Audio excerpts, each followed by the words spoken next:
जय Siya Ram, my YouTube family. Welcome to my YouTube channel Chandni talks. सनातन धर्म क्या है, आज इस बुक के चैप्टर 7 को पढ़ेंगे। चैप्टर 7 में दिया हुआ है सनातन धर्म के मूल मंत्र। सनातन के मूल मंत्र चार सत्य, अहिंसा, त्याग, परोपकार। प्रिय पाठकों, वैसे तो सनातन बहुत व्यापक है, लेकिन प्रमुख रूप से इसके मूल मंत्र देखें तो ये 4 हैं। पहला है सत्य, दूसरा है अहिंसा, तीसरा है त्याग और चौथा है परोपकार। आइए तो हम लोग देखते हैं पहला सत्य।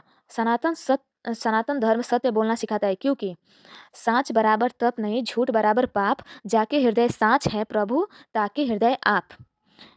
जिसके अंदर सत्य होता है, जो सत्य बोलता है, उसके अंदर परमात्मा का वास होता है, उसकी जिह्वा पर माँ सरस्वती का वास होता है, वह कभी भी असफल नहीं होता।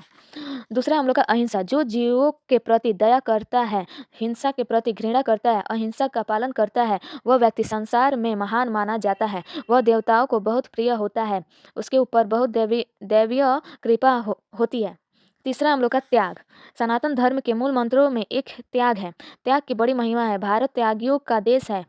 इस देश में जिसने भी त्याग किया, चाहे वो साधन का त्याग हो, चाहे वो घर का त्याग हो, चाहे वो आहार का त्याग हो, जिसने भी त्याग किया उसने उच्चता पाई है। कुछ पाने के लिए कुछ त्यागना ही पड़ता है। यह बात त्यागने से ही सिद्ध होती है। जैसे पढ़ने के लिए घर को व खेलने को त्यागना पड़ता है, लक्ष्य को प्राप्त करने के लिए जिस प्रकार मोबाइल को त्यागना पड़ता है, नौकरी के लिए व लक्ष्य के लिए IAS IPS बनने के लिए हमें अपने समय को, अपने खेल कूद को, मनोरंजन को त्यागना पड़ता है। लेकिन इस त्याग से जो उपलब्धि प्राप्त होती है कि दुनिया तुम्हें प्रणाम करती है, यह त्याग की महिमा है।